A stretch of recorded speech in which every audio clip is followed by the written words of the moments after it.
Good morning, St. Louis. It is 7 a.m. on a Tuesday morning, so y'all know what time it is. It is time for the St. Louis Hustle Podcast with your boy, Cortez Hustle, my girl, Michelle. Hey. And today we got a wonderful show lined up for you today. We're talking community police relations, right? We know that in the Black community, it seems there's always tension amongst those who are protecting and serving the community and those who are being served by them. And we've got a very special guest, Captain Clay Farmer, who's going to come on and talk about the improvements and the things that are going on. Some of the stuff that we don't know behind the scenes, man, that people are working diligently to make this marriage work, right? And we want to give the good brother an opportunity to kind of bring us up to speed with what's going on inside the departments, what's going on between the departments and the local community officials. And there's a lot of moving parts to this story. So I'm glad that we have someone dedicated to have an open, honest dialogue. So if you guys got questions, make sure y'all put them in the chat. We want to hear from you guys as well. So do us a huge favor, comment in the chat where you're from, drop the name of your business and or your brand, and smash that share button, ladies and gentlemen. And let's kick it this morning. Growing up in St. Louis has never been easy, and most say if you want to succeed here, that you must leave and put down roots somewhere else because of the strong crabs in a barrel mentality here. I don't know if I'm just an optimistic person, but to see people like Chuck Berry and Nelly make it in the music industry, or the Roberts brothers and Dave Stewart in business, or William Lacey Clay Jr. in politics, can we blame the city, or is it that people just aren't hungry enough? We're talking to all of the movers and shakers in this town, from entertainers to politicians, social activists and organizers, and of course, entrepreneurs. Is there a curse on this city that holds people back? Is there an unseen hand that decides who makes it and who doesn't? You're about to find out. Welcome to St. Louis Hustle.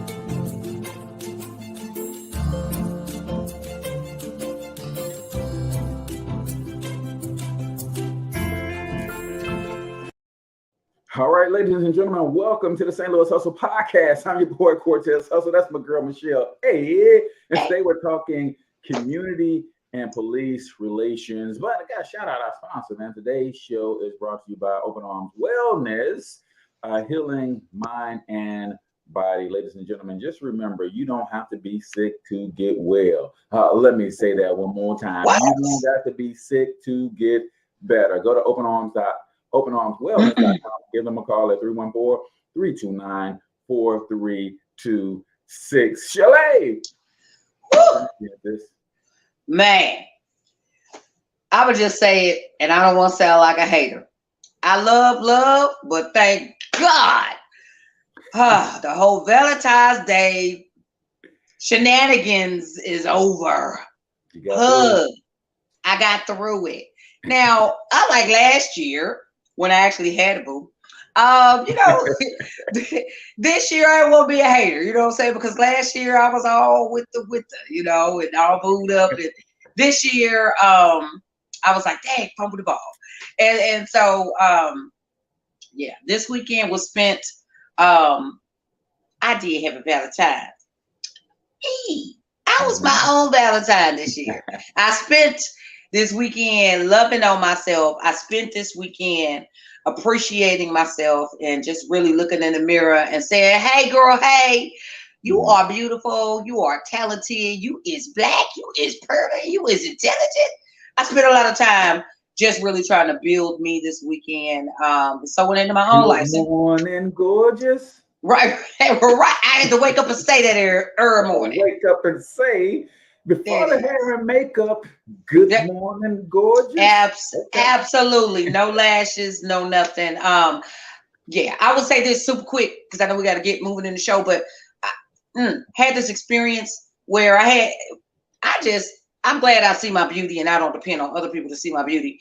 And so I was out minding my own business, and this young man approached me and we shared a conversation briefly, but apparently when I separated, another female walked up and she like tried to diss me to this young man or whatever. And I was just like, Yeah, I got haters. I got somebody. They say when you got some haters, you're doing something right. I ain't even have on lashes and makeup, and you're hating. Really? Okay, but yeah, it'd be like that. So I don't know. That's what made me really just wrap up and just, you know what? Thank God that I didn't need no man. I let him go about his business, but I ain't need no man to or anyone to kind of put that into me. I just thank God. Thank God for Jesus. That's huge. Man. That's huge. Man. So we this time of year is a little strange for us because my wife's birthday is on the 12th. How's that strange? That seems like a win-win to me. No. Then there's the 14th. So we never really do anything super huge on Valentine's, but this weekend we were in Kansas City again. We got a chance to kind of go chillax, and my son has a girlfriend, and it's interesting for this particular son because he's so committed to playing ball. That he's the one who told the young lady that I was going to ask you, was that him? That's him. It's like, hey, listen, I'm married to Spalding over here. Right. So you and me can't be a thing. But, like that, period. But now he has a girlfriend, and so they're in a good relationship, and she understands his commitment is, basketball, and so we got a chance to hang out with them and her mom and her aunt who helped raise her. So went and saw him play on Saturday. He played a really good game. They ended up losing, but he did really well, and went out to dinner to 54th Bar and Grill.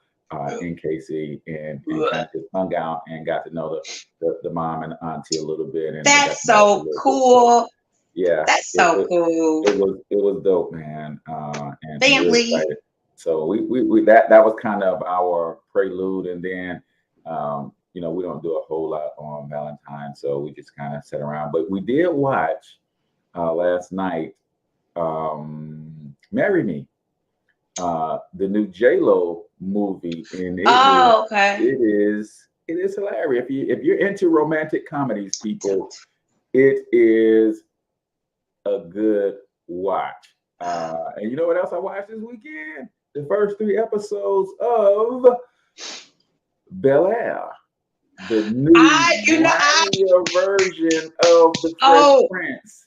I've been wanting to catch that. Like, give me your Siskel and Eva real quick. It's dope. It's if you listen to the original Philly, the original Fresh Prince, and in West Philadelphia, born and raised on the playground, and got into a little fight. Like, this shows what that reality probably really was like. Right? You would think about, they showed the cream puff version. Right. They showed the yes. He got into a fight and somebody was trying to kill him. That's why he had to move. Right, that version of it, and the reality of a real Black family being in a white community and being born, and all of those issues that come with having money and trying to maintain your Blackness and all. It's worth it. Now I heard Will Smith. He's producing this, isn't he? That's what I thought. That's what I thought was the awesome, because some people like Will Smith, some people don't. With the whole rap thing, he kind of got kicked out the rap. I like him as a rapper. You know what I'm saying? But but I think this will show. I kind of think this will show him in television maybe what he wanted to be seen as in hip hop. Right? Because in hip hop, they looked at him like, man, get out of here. But I think this will put him on the map, maybe equivalent. And I've only seen the trailer, so I still got to go back and watch it. But this may put him on the map with the equivalency of Power or one of those shows, because it's something we're familiar with, but something that's going to hit hard like that. I'm happy for him. Like the storyline behind Carlton, Carlton and Will, even on the original, had some tension and friction. Yeah. They kind of go into who Carlton really is and why that friction is there. Hillary and her mom got beef, right? And they kind really nice. That's so cool. I can't wait to watch. I can't wait to watch it. Storylines and then throughout. So But that was kind of the weekend. So y'all know what time it is. It's time for the Michelle A word of the day. But before we get into the Michelle A word of the day, we're going to go ahead and bring on our special guest, Captain Clay Farmer. Good brother. Good morning, Brother Clay. How are you this morning? Good morning, and good morning to you guys. You got me out here early. Woo. I ain't asked you. I ain't asked you. I ain't asked you. Now that you bring it up, look like you got ash on your face, but I think that's the gray beard. So I think we're gonna be okay. Time to shave it. All right.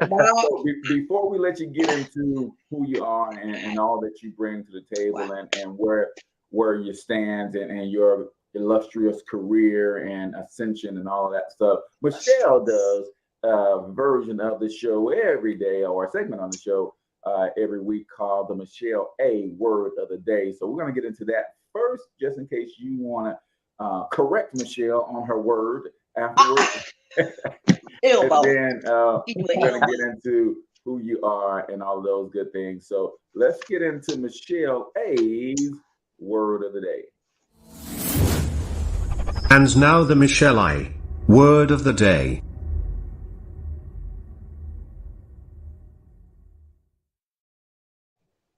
Well, I tell you, showed you know how to get me riled up. I'm over here ready to fight. But I digress. Yes, it is time for the Michelle A word of the day, people. And today's word, we're going to talk about talents and gifts, right? And I had something come to me over the weekend, and I heard this from, again, y'all always hear me talk about my online mentor. Love this dude, Pastor Darius Daniels. I heard him say this about your gifts, right? Your gifts are like fruit that hang on the tree. And, you know, fruit on the tree, the fruit that hangs on the tree is not for the tree itself. No, the fruit that hangs on the tree is for other people to have and enjoy or to gain nourishment from, right? So it put me in the mind of the story in the Bible of the talents, you know, where there was the one master and he had 3 servants. He gave them all a little piece of something. You know, hey, I'm going to give you 10, I'm going to give you 5, I'm going to give you 1. When I come back, I'm going to need you to flip it. When we came back, the one that had 10, he doubled. The one that had 5, he doubled. But the one, he was so afraid. He was like, look, I know you don't be playing. I ain't got no time to be risking this talent. I'm going to take and bury mine. And in the end, he did nothing with his talent, gift. He did nothing with it, but hid it, right? And it didn't do anything. It didn't grow. It didn't multiply. And he the one that kind of got banished a little bit, right? So I want to just kind of set this with you this week. I want to set this with you today, that if you got talents, gifts, we may be tempted to bury them in the sand, right? We may be tempted to let the fruit just hang on the tree and not set it out there for folks to see and obtain. But if you have fruits, gifts, talents, what are you doing with them? Put them out there for the world to see. Put them out there for others to enjoy.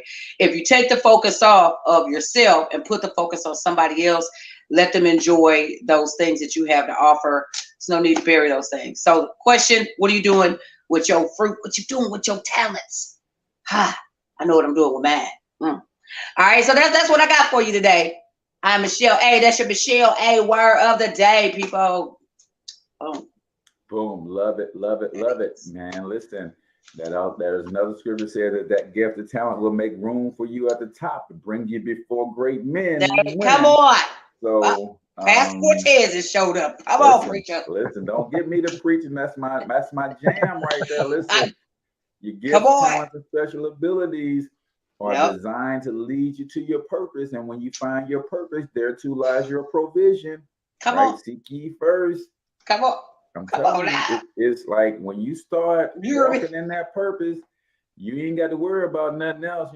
God don't say, listen, I created you for this thing. And when you start doing this thing, you got to figure out how to feed, clothes, and shelter yourself. No, when you start doing this thing, all of that stuff is going to be added unto you. So get into that purpose, man. So great word, Michelle. And Jeanette says great word as well. Love it. Awesome. All right, so we got Captain Clay Farmer hanging out with us this morning. We're talking about the relationship between police and the community, and we're gonna keep it all the way 100. We're talking about the relationship between the police and the Black community, right? I don't think any other community has a problem with their police and their community. So we're gonna get right down to the brass tacks. But we ask everybody who comes on to the show, Clay, before we get all the way into our topic for the day. We ask everybody this one question. I'm gonna ask it to you. Mm-hmm. Who the heck are you? Well, like you said, man, I'm just good old Captain Clay Farmer, man. St. Louis native, of course. Everybody asks that first question: what school did you go to? Well, it was the Normandy Senior High School. Just so you know, I would have to put that out. I'm sorry that you all didn't get a chance to attend. That's okay, not your fault. Okay. Yeah, man. So I've been a police officer for, this is actually my 22nd year doing the job. So I've been on it for a while. Worked many different units in the police department, from field operations supervisor to drugs and the detective bureau and the schools, recruitment and hiring. I've pretty much done all of that. I've taught gangs at the Eastern Missouri Police Academy. I've done that for 21 years. 21 years. So my current assignment is I'm the director of security for St. Louis County Prosecuting Attorney Wesley Bell, which is pretty cool, man. I've known him for a while, and so we're pretty good friends. Actually, when he wanted to hire me, I turned him down 3 times just because I wanted him to keep asking me. It made me feel good about myself. till he called my mother. Yeah, he called my mom on me, man, and that shut it down. I said, okay, I'm in. So yeah, and I'm also his director of community engagement, which is a piece of the office that he created once he was elected, because a lot of people we found on the campaign trail didn't really know the role of the prosecutor, or didn't know, exactly what they did, and we wanted to implement the prior community engagement functions we were doing to the office, and then start some new ones, and just get out in the community and let people know that it's more than just locking people up or whatever the case may be. So and I also work for the Normandy Police Department, so I'm all over the place. Gotcha. I love it, man. And let's just dive right in, man. When it comes to police and community relations, there's a natural tension there, and I think, and tell me your thoughts on this, and it may not be economically feasible, but there was a different story when police officers had to live in the communities that they policed, right? I think when you start bringing in folks from outside of the community and had no real connection with the community, and know that when they ended their shift, they was going 50 miles away from the community to lay their head, that they had no concerns about how they treated the people in the community. I guess to me that seems like a good place to start. So where are we with that? Is there any truth to that from your perspective as an officer? Did you ever have to at one point live in the city that you policed, and did it make a difference? So I'm gonna show you the both. I don't really like to use sides, but I'll give you both sides of the token. That could be a great thing. That could be a great tool, because you're invested, right? You're invested in the community because you also live in the community. So on the flip side of that, in this job, of course, things change, things evolve, just like everything else that's going on in the world. That could be very dangerous at the same time. Because everybody, like you said, don't like the police, or some people may want to bring harm to your family, because you could be the officer friendly, the greatest guy in the world, but at the end of the day, sometimes you still have to take people to jail. Some people still have to go sit down, right? And if you're coming home, or not even being home, if you have a family, now I have to worry about my family being at home, right? So I definitely can see both sides. And then you have to think about, we're still human like everybody else. What about, is it a good school district that we live in? You know, you all want your kids to go to a good school. We want our kids to go to a good school. So should we sacrifice that to live in the community, or should we be able to send them to or live in a community where they can get a good education? So I think it's more that we should hold these officers or hold officers accountable, make them a part of this community. If you're not going to be a part of this community, then you can't work here. Bottom line. I know a lot of times in our recruitment efforts or in our interviews, I ask them, how much time are you willing to put in when you're not here to come back and be a part of different programs, or be a part of when the community has things going on in the day when you're not getting paid, that you're going to come back and show your face outside of your uniform and get to know these people, right? I made mandatory foot patrols, get out of that car and go talk to people. Right. And people want to call them snitches or whatever, informant. Man, listen, you'll have people telling you information just because they know you, right? Because I've seen you walking around all the time, Cortez out cutting the grass, or, Michelle out planting some flowers, and I just come up and start talking, and you'll be like, you know what, man? It's a great car that comes in and out of this house all the time. Just organic conversation because you feel comfortable now with talking to me. So I just can't do that riding around in a patrol car all day. Now, of course, that's a necessity that we get from point A to point B. But when at all possible, get out, walk these communities, the businesses, all that. I made the officers do business checks where they had to check your business and leave a note, who you were, what time you did it, and then I would follow up with that business the following day and say, hey, was this card, on your door, blah, blah, blah, how's everything going? So they see an officer and they get to talk to a supervisor, right? So you just have to be, I think doing that, you don't necessarily have to live there, but if you make your officers invested in that community, you can get the same outcome. Yeah, I like that. And I didn't think about the school districts, because I grew up in Wellston. While you claiming your Normandy, that was our rival, right? Next door.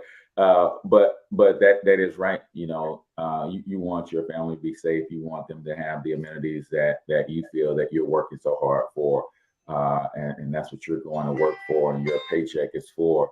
But yeah, I think we're both saying the same thing, that these officers have to be vested in the community, though, and they have to get to know the people, and then also allow the people to get to know them. So that there is no question of, like, if I know you are a good dude and you had, God forbid, to come lock one of my sons up, it's like my son had to be tripping, because Captain Clay is a good dude. Like there's no way he's coming to just harass my kid, because that's not his character. But if you ghosting in the community, and man, I don't know, you need to get your hands off my son, right?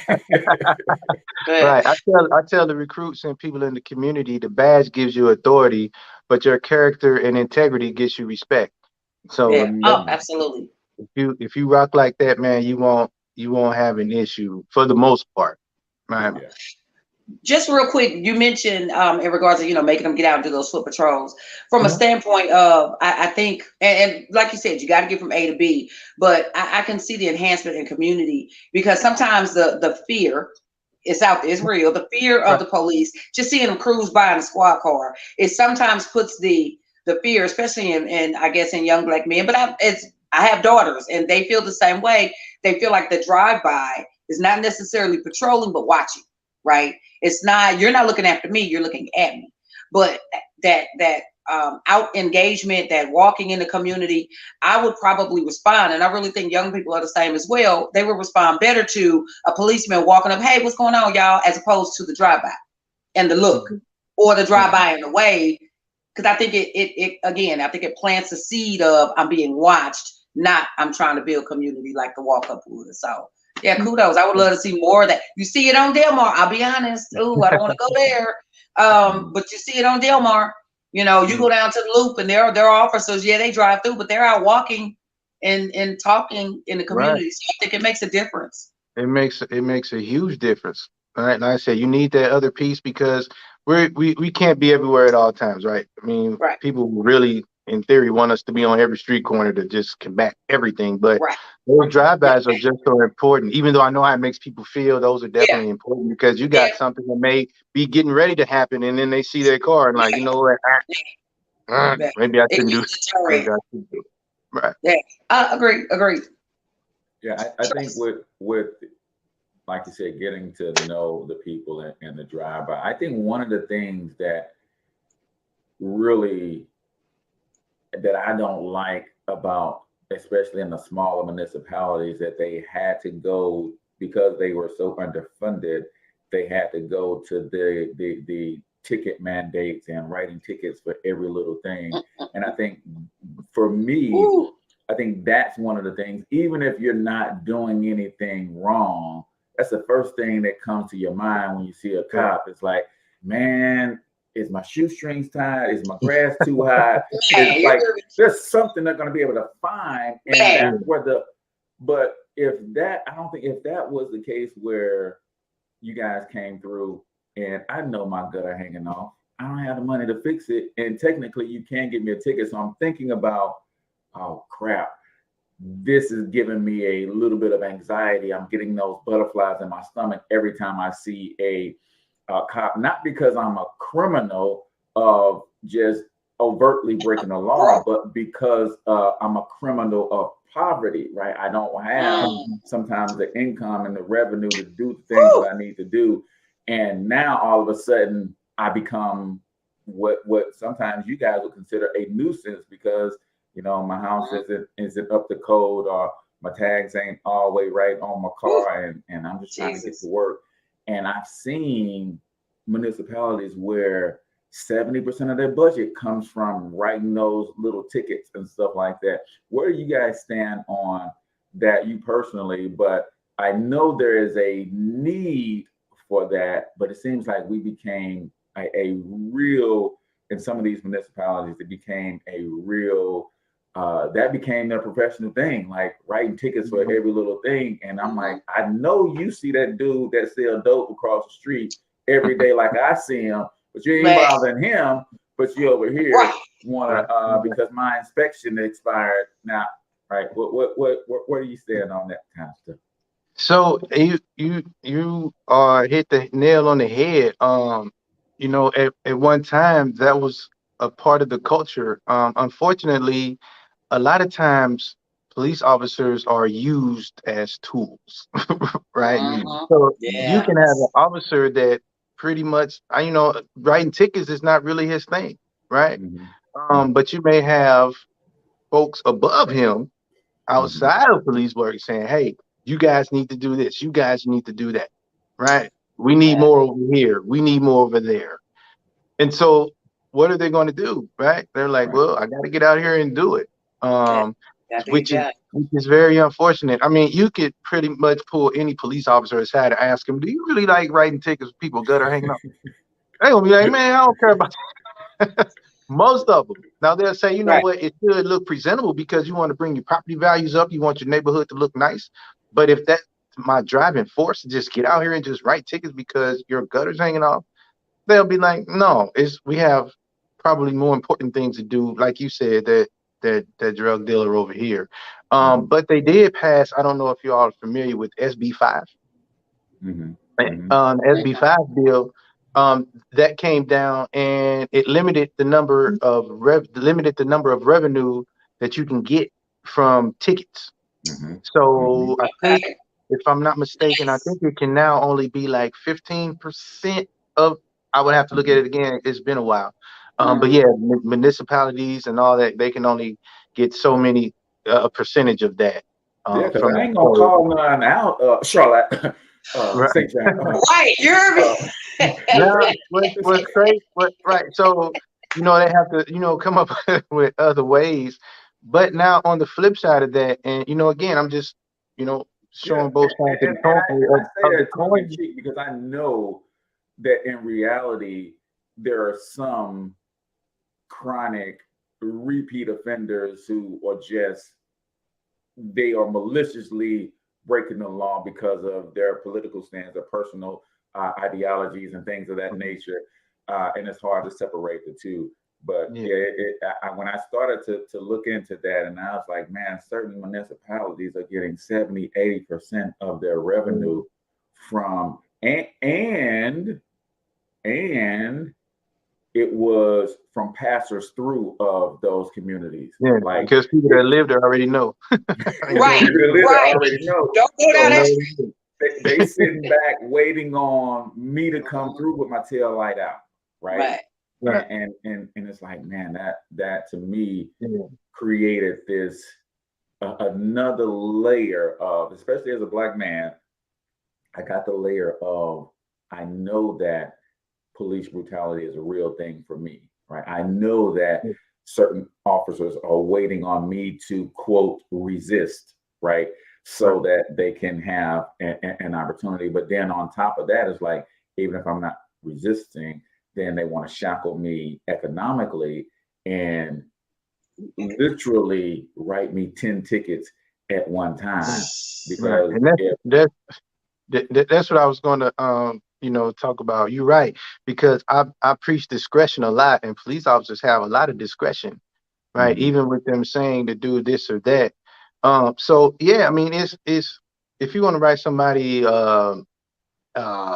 expired plate ticket, well then why you write them for failure to register? All these things, that's pretty much the same ticket. You know what I'm saying? So if you do that, let them ride. So you have this one section that are like, yeah, go get them. On the flip side of that, you have another section that we get complaints all the time, because they're like, man, we see people riding around with temp tags that's 2 years old. They hit my car. They didn't have insurance. So you know what I'm saying? So we have to find that happy medium, because I would be mad too if somebody hit my car and didn't have insurance. I mean, a lot of officers get mad because, again, it's that human factor. They're like, well, damn, I got to register my car. Why they ain't have to register? Just do away with it at all. So you have that dichotomy that you have to deal with. But it's just being a good person, man, and having discretion. I mean, if I pull a car over and the young lady has her kids, and I mean, and obviously she's going through hard times, why should I write her 5 or 6 tickets? I'm really just writing her 5 or 6 warrants. You know what I mean? Because she ain't gonna be able to take care of them. You know what I mean? Now I may say, you know what, you need to get this taken care of, because the next person might load you up.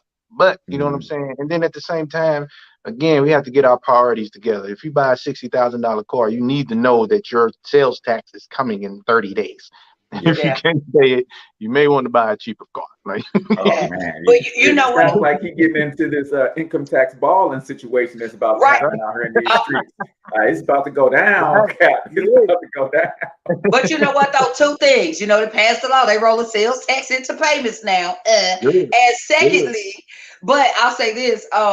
And I don't think I told you this story, Captain Clay, but the discretion part of it, because I did tell you that I used to be queen of the warrants, and at one point I had 13 different warrants from 7 different municipalities, and I was driving downtown, and I was on my birthday, and I did have my kids with me, and he pulled me over because I almost sideswiped him. Downtown is confusing, but a whole nother thing. And so he said, he read my stuff. He said, you got blah blah blah and blah blah blah. I was like, I went, old Negro, yes, sir. And this was a Black guy. And he said, you know what? I ain't even gonna write you no ticket. He said, you wanna know why? And I said, because it's my birthday. He was like, hell no. Because you ain't been going to court. What am I write you another ticket for? You're not going to court. I'm gonna get off downtown. This is not for you. Don't drive downtown no more. You're gonna tear something up. It's not for you. You know what I'm saying? But he used his discretion just jokingly, because I was like, I couldn't afford to go, so I wasn't. But he jokingly saw that and used that discretion. And I thank God I eventually got it all together. Thank you, Jesus. Got it all together. But it was in that moment where I have had cops say, you know what, get this together. I've had cops spin the wheel and be like, ding, ding, ding, ding. Oh, you could take that ride. But then I've had others that have been like, you know what? Don't let me see you. Go up the other street. I'm right here at this stop sign every morning. Quit coming down this street, because I'm gonna keep pulling you. But but I get it though, because I have been a person that's been hit by somebody with no insurance. and so I like you said, there's two sides to every coin. So we get it. I think it's about the responsibility of owning a vehicle. I just think that maybe if there were a way to do some different things with people who are not doing it, you know what I'm saying? Because you're right. I'm seeing paper tags from 2018. You're like, dang, how are you still on the road? So we just have to So find the SB5 really changed the game. So in the way the courts are ran, you can miss court several times now before they even think about issuing you a warrant, right? And you can go before the judge and say, hey, I can't pay. They're offering community service and all these other things. So they've definitely made a change and overhaul the court system. Yeah. So let's transition the conversation a little bit. Because we know that we have that kind of stuff, but then we also know that it's the advent of the camera phone, the cell phone, with the video and Facebook Live in conjunction. Because let's be clear, we're all Black people. This ain't nothing new, right? The only newness about it is the world gets to see it, right? That's the only newness about it. How has been the approach to either training,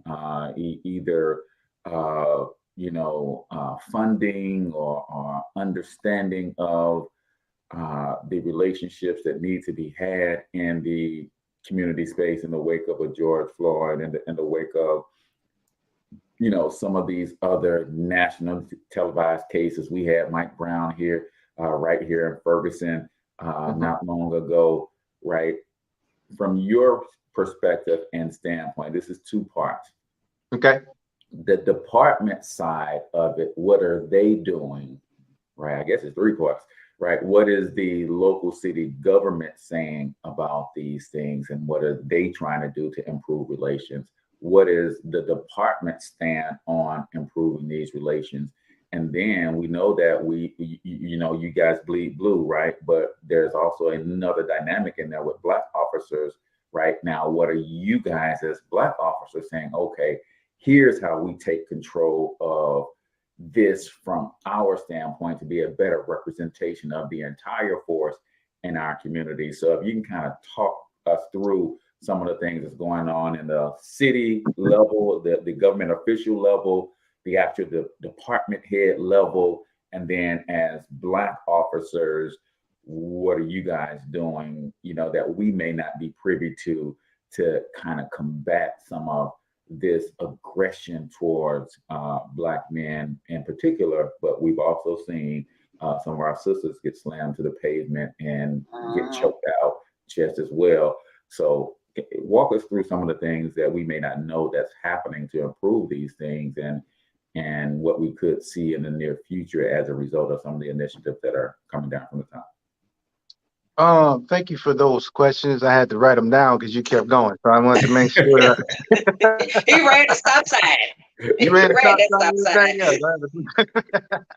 No, so when you talk about your government officials, at heart, I believe they want to do the right thing, and I'm not bashing them by any means. A lot of times what you have to deal with when you're dealing with elected officials is some have agendas, right? And those agendas can kind of cloud what really needs to be done. So you have some that are like, let's do it. Like it's from the heart.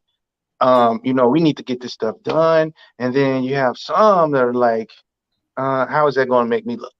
I mean, am I going to block this because it's going to make me look like this and show me in this light? I can't be a part of that, even though I know it's right. I really can't be seen with that because of my base or my constituents. So that's always an ongoing thing. But I think that it's gotten so much better. And that's why it's so important, man, for folks to get out here and vote. I mean, we say it all the time and you hear it all the time, but people, you have to vote because we have to get people in these positions that can affect this change that you want to see. I know some people hear it so much, they probably block it out, but I will say it every day. You need to go vote and get people in that can make these decisions, because protesting is great. I think that you should be able to express yourself like that. that's definitely a tool that is needed. But to make a real change, it has to come from the inside, right? So I need somebody that's on that board. I need that mayor. I need this person to be able to draft this legislation that can get passed, and we can make that change. So again, I'm not knocking the protest. We need it, but we have to get in the game. I mean, even like with Prosecutor Bell, he's the first black to hold this position, right? And so I've seen changes that he was able to make from the inside that positively affect our community that people don't see day to day, right? But if you get into this situation, you'd be like, "Oh, thank you, Jesus, he did." Right. One thing, day one, he did away with the cash bail system. It was the cash bail. You know what I mean? Because he's like, it makes no sense that you have to sit in jail because you can't pay a $300 ticket for a week, but then a murderer with means can post $1 million Come bail and be on. out on the street. It makes no sense, right? Yeah. So let's look at other ways to do that, because a lot of times people want to use bail as punishment, and it's not punishment. They say, "Oh, no, you just give them $1 million." No, bail is just a keeper of you to be through there through the whole judicial system, right? That's all bail is set for, not to punish you, right? So I think as far as our elected officials, it has gotten so much better, and especially being on this side of the house that I'm working now, I get to see both sides. I see the street and I see the inner workings of things that are going on, in the city and the county for that matter. And I'm really inspired and feeling great about the direction that those conversations are going. When you talk about the police departments, training is never a bad thing, right? And that's with any profession. Like the more you learn, like knowledge is power, no matter what the topic is. You can't help to get better at your job if you have more training, or if you do it more. The more shows you guys do, the better you get at it, right? The more people you interview, the better interviewing you get, right? And so that's very important. And so I think that's a necessity for law enforcement when you're going to talk about making those changes. The only others, the other side of that though is you have to remember that we're still human, and you can't take the human factor out of anything, right? So so there needs to be a little wiggle room, so to speak, for officers, because even though we can go through 100 hours a week in training, you get into a certain situation, you like, man, like the dude's shooting at me, or like he's going from a gun. Like, I mean, what do I do? You know what I mean? I've been on scenes where officers could have clearly, and I believe would have been justified, and I would have spoke up to the high heavens on shooting someone, right? In self-defense. And they didn't. And afterwards, I'm like, why didn't you? You could have gotten shot. Like, and they're like, the first thing I thought about, Cap, was going to jail, my family, like, because I done shot this man. Like, and that could be dangerous for us as well. Right. So I think it's very, very important. And one thing that I think can make a huge change with these excessive force cases that you see, a lot of the misconduct that you see, this is just my opinion, is that we need to address officer trauma, because that's a very important piece, because the citizens, they're traumatized as well. If you have a bad interaction with an officer on a traffic stop or whatever, Cortez, that don't go away so easy, man. You know what I mean? Especially when you haven't done anything wrong. This dude was just being an a-hole to you. And now the next officer that stops you, you probably gonna have a little attitude with this guy because of what the other guy did, right? And he may be a deacon in the church, and coming up to talk to you. The officers, it's the same thing, because we see the worst of the worst. We've had people, and I know myself, I've been in shooting situations. I've had resistings on the side of the road with people, right? And on top of that, we're the human piece that we're talking about. We may have just had an argument with our husbands or wives or boyfriend or girlfriend, or our kids in school tripping, right? Mhm. Blow up, and then we get to work, and our first call is a domestic violence call, and Mhm. now we have to come to your house and address your situation when I could have just been in the car arguing with my girlfriend, and I'm like, I gotta go, I gotta call, I gotta go in his house. Now I have to go in here and figure this out. And then I get back in the car, and Michelle, you know how y'all women know, I done got 25 missed calls because you keep calling. Even though I just I know said you I was going on know the you call, see this coming. because you gotta have the last word. But those Yeah. things are real and they need to be addressed. Yeah. But the way officers handle it, a lot of times we just internalize it, right? And Yeah. that's never good, right? So and then we have this macho thing, like, are we good? Mhm. Like, we don't need, no, we're not good. So Yeah. I think that getting help should be mandatory, and I think Mhm. it'll wipe away that, Cortez got to go see the doctor, man. Well, yep, but you got to go next Tuesday, so Right. it don't it don't really matter once you take that away. And even if you want to get in there and just talk about the Cardinals, whatever, but that needs to be addressed because it hits different when, when citizens leave their homes. For the most part, they're expecting to come home, right, I and go love about it. their day. But when officers leave home, we hope we come home, right? Yeah. Because that first interaction with the public could be our last, right? All So right, I real think that if real we quick, were Captain to, Kelly. yep, Real quick, Captain Farmer. do it. You talked about talking to people. This is a great time for us to shout out our sponsor, Open Arms Wellness, healing mind and body, ladies and gentlemen. And I said at the beginning of the show, you don't Man, have to be sick to get better. come This is what on. people are missing. You do not have to be sick to get better. So check out openarmswellness.com. Give them a call at 314-329-4326 and tell them Cortez Hustle and Michelle A sent you. So I know you had a long 3-part question because I kept rambling, but you got us good on the first 2 pieces. But now, and we got a couple questions from our viewers as well. But Awesome. now, as a Black man Hmm. on the police force, we've seen it like during the protests, right? Why all the protesters got to go and find the brother and get all up in his face and be Right. like, "You sell out, you Uncle Tom, Yeah. you just gonna sit back and let like I'm supposed to leave my job and get Right. thrown out on the street." But I know it's not an easy position to just be a cop, period. Right.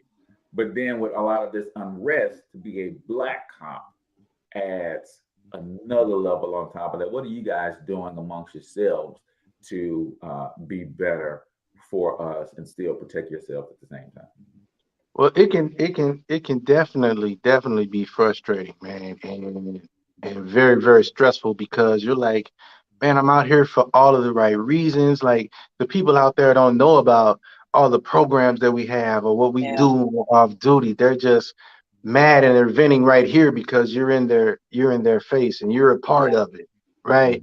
Mhm. So that's where that trauma piece comes in that needs to be addressed. So, we have to do things off duty to just get that off of us, man. Whether it's hooping or just going to hang out to have a drink and chopping it up. Excuse me. It's so important to have a great family base, man. That's very supportive of you, and great friends. Surround yourself with great friends, and just know, as long as you're doing the right thing, that's all that matters. I mean, we know that this is a tough job. We knew it going into it. So to me, if you're not built for it, you need to get out of it. But that doesn't mean that you don't have those times and it doesn't weigh heavy on you. So yeah, that's where I think that trauma piece comes in, where we need to just sit down and talk about it a lot of times and just get it all out and figure out how we can continue to do our jobs, better and help the community. Yeah, I think you guys have it from both sides. When Yes. it comes to talking to someone, it's like, how do I serve my community with my training, but at the same time uphold the law that I'm Yeah. trying to Yeah. uphold? Yeah. Ray, you shot that boy, so I'm coming to get you. Like at Right. the end of the day, That's it. all the evidence says you shot that boy, so I gotta come and get you and We take gotta you through come. the process. Yeah, Now, you gotta sit down. I'm not saying that you did it. I'm saying the evidence appears that you've given us enough cause to say, hey, we got to run you through the process. Period. Like, come on. Follow these right here. Come on. Right. So real quick, like stop playing. So real quick, I know we running out of time, but and we want to get our audience on as well. But psychologically, you hit on it a little bit, and this is something we talk about a lot on the show, is the mental wellness and well-being. Can you briefly speak to, when you're training or in training, how much goes into the psychological process that you train cops on about mental wellness, and how much goes into that at the training base? Because I think a lot of what we see when cops go rogue, somebody wasn't right when they joined the force because they was carrying things from high school, probably like a Normandy person. But anyway, but they carry stuff from high school, and I'm not going to be bullied anymore, so I'm going to go get a badge and a gun, and now I'm the new sheriff in town. How much goes into the psychological part in training? Yeah. So unfortunately, it's not like a whole lot. I mean, because it's kind of like, how can you train for that? Like, you know what I mean? So my thing is, because you can't prevent everything from happening. Right? Testing. So my thing is, what do you do when something happens? Right? You need to address it, and it needs to be addressed swiftly. George Floyd, for example, right? If that man had 17 incidents, 17, right? To me, why is he still on the street? Why is he still with this department? So I have no other choice but to blame them for that, because you're allowing this to happen. You're enabling this man. Every time he got off of something, it gave him more juice, right? To feel like, oh, I can do this. Oh, I'm Teflon Don over here, right? And then unfortunately, somebody had to lose their life behind it. So my thing is, when something happens, we need to address it right away, whether it's getting them the help that they need, whether it's termination, whatever the case may be. We have to address it. So we have to start to change that culture, and it starts from the top down. I'm a big sports guy, so I believe the team takes on the characteristics of its coach, right? With that coach being the chief. So if you're allowing these things to happen in your department, that's what's going to happen.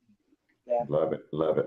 My man Mark says we might need a part 2. He's already thinking that we're running out of time, but I do have a question from audience. So Antoinette says, hey, what does the interaction with other police forces look like, local and abroad? How does this help in the implementation of various things in the community?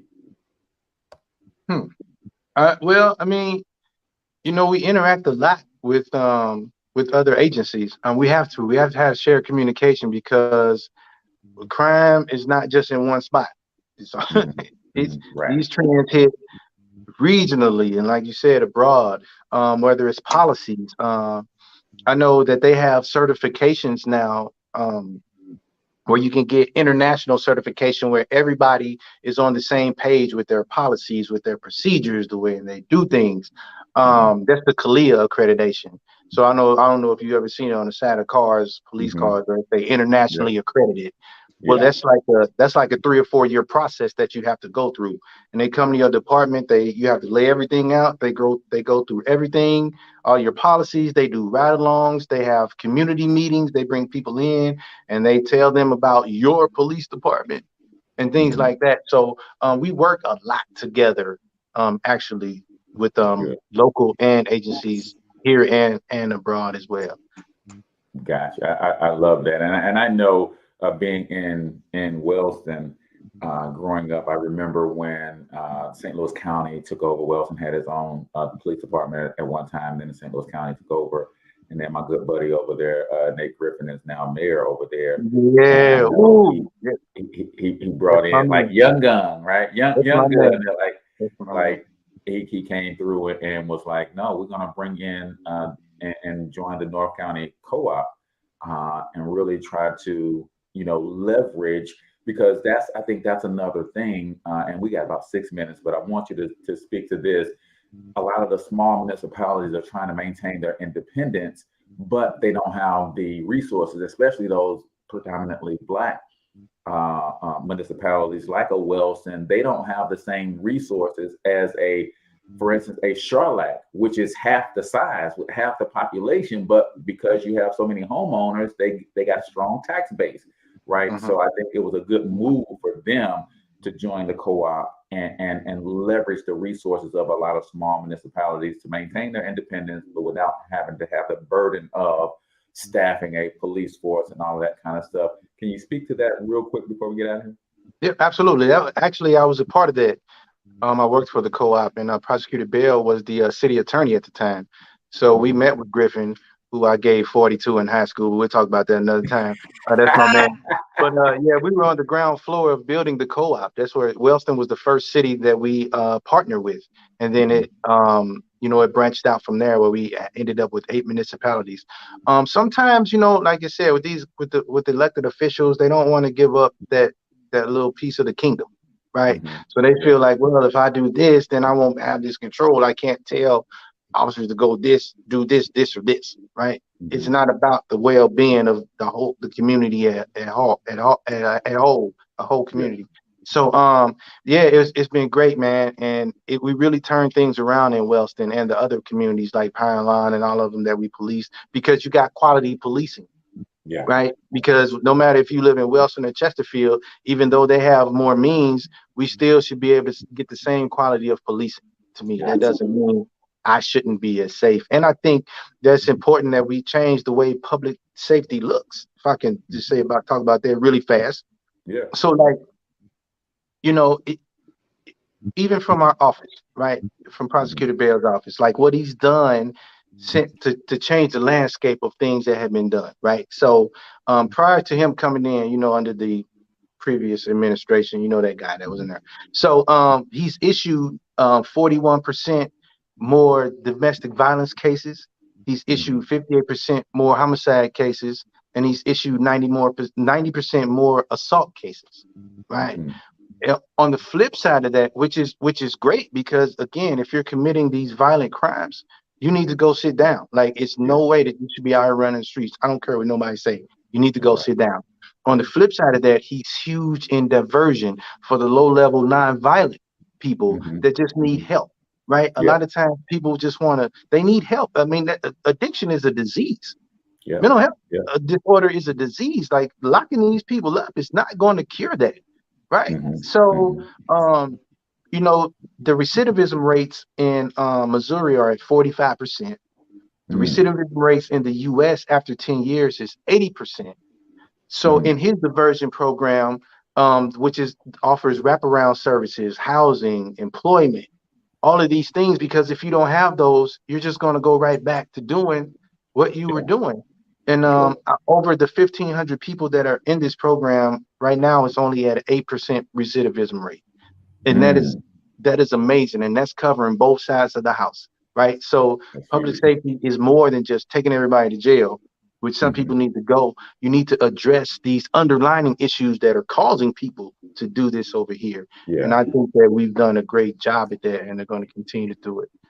That's huge, man. And I'm glad that you were able to break that down before we got out of here, because that's a holistic approach to policing and healing the communities. Get the violent guys out of here, and those who are stumbling and making mistakes, get them help. Even our youth, right? You could really derail a young person's entire life by not intervening as a human and saying, listen, you made a mistake here, man. I'm gonna talk to your parents, get your ish together, and stay on this straight and narrow, versus, oh, you broke a window in an abandoned building, let's take you to juvenile. Like, all of a sudden that puts this person on a path, because now every time another cop runs his name, it's a criminal. I don't see a happy-go-lucky kid who got a powerful 90-mile-an-hour fastball and he was just testing it out on this vacant building, right? So it's common sense, man. Yeah, thank you so much for coming through, man. We've got to go. There's another show that comes on right after ours, so we got a hard stop, man. But we appreciate everything that you're doing. If you can get the good prosecuting attorney Bell to stop by the St. Louis Hustle podcast, we would love that. Well, I'm gonna tell you that the quality of the show will go way down, man. I'm way better, but I have to. All right, ladies and gentlemen, until we talk to y'all next time, get your money up because you absolutely can do it. But more importantly, you deserve to do it, each and every single one of you. Now,